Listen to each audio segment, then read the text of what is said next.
Hello friends, welcome to my channel. मैं किरण।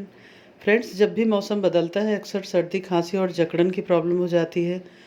ये चाय उसमें बहुत ही इफ़ेक्टिव होती है। 2.5 कप मैंने पानी लिया है 2 कप चाय बनाने के लिए, और इसमें आधा चम्मच अजवाइन डालेंगे और उसको उबलने देंगे लो फ्लेम पर।